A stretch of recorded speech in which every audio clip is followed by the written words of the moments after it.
Kita beranjak ke topik lain, Saudara. Kapolres Sukabumi, Jawa Barat menjamin proses hukum atas insiden perusakan rumah singgah saat kegiatan retret berjalan profesional tanpa intervensi. Hingga kini polisi terus menyelidiki kasus perusakan rumah singgah saat kegiatan retret di Sukabumi. Polisi kembali menetapkan satu tersangka baru pada 4 Juli lalu sehingga total sudah ada 8 tersangka. Terkait usulan keadilan restoratif atau restoratif justice, Kapolres Sukabumi AKBP Samian menyatakan akan memprosesnya jika kedua belah pihak sudah mengajukan.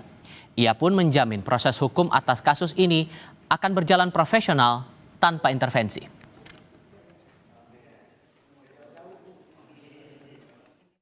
Jadi pihak kepolisian menunggu adanya permohonan dari kedua belah pihak.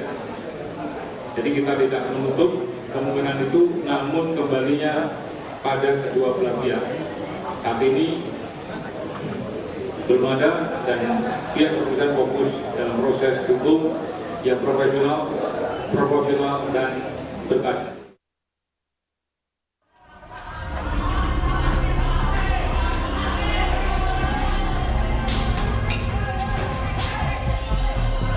Dari Kementerian Hak Asasi Manusia memang mendorong untuk dilakukan penangguhan penahanan.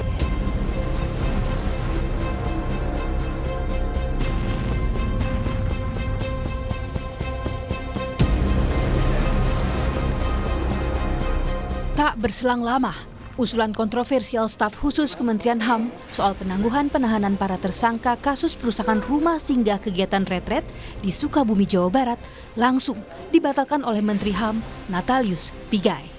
Dalam unggahannya di media sosial X @nataliuspigai2, Menteri HAM Natalius Pigai mengatakan, "Sebagai Menteri HAM RI, saya tidak akan menindaklanjuti usulan spontanitas Thomas Suwarta, staf khusus Menteri HAM.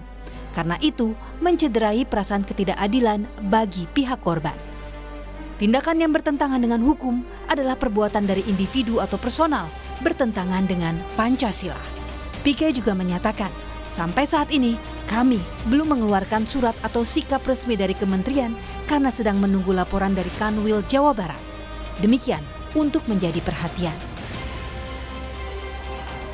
Kuasa hukum pelapor, Subadrian Nuka, menilai insiden perusakan turut berdampak pada psikologis peserta retret, terutama anak-anak yang menjadi korban. Ia pun meminta kasus ini terus diproses secara hukum. Ini ada perdamaian dan lain sebagainya, itu tidak ada. Kami sampaikan tegak lurus dan kami sudah sampaikan ke Polres Sukabumi melalui Kasat Reskrim bahwa kami tegak lurus, tidak ada kata damai, tidak pandang bulu, semuanya harus diproses, jangan hanya 8, kalaupun ada ratusan orang yang terlibat yang memang bisa dibuktikan. Kita minta penyidik untuk menangkap semuanya, jangan hanya 8 orang. Mungkin ini ada perdamaian dan lain sebagainya, itu tidak ada. Kami sampaikan tegak lurus dan kami sudah sampaikan ke Polres Sukabumi melalui Kasat Reskrim bahwa kami tegak lurus, tidak ada kata damai, tidak pandang bulu, semuanya harus diproses, jangan hanya 8, kalaupun ada ratusan orang yang terlibat yang memang bisa dibuktikan. Kita minta penyidik untuk menangkap semuanya, jangan hanya 8 orang. Sebelumnya, usulan kontroversial disampaikan oleh staf khusus Kementerian HAM Thomas Harming Suwarta soal penangguhan penahanan para tersangka kasus perusakan rumah singgah kegiatan retret di Sukabumi, Jawa Barat. Langkah penegakan hukum dari Kementerian Hak Asasi Manusia memang mendorong untuk dilakukan penangguhan penahanan kepada tersangka, dan tentu saja kita, seperti kata Pak Kapolres tadi, ada upaya penegakan hukum dilakukan secara profesional, proporsional dan berkeadilan. Hingga kini Polres Sukabumi terus menyelidiki kasus perusakan rumah singgah saat melakukan kegiatan retret di Sukabumi. Polisi pun telah menetapkan 8 tersangka terkait kasus ini. Tim Liputan, Kompas TV.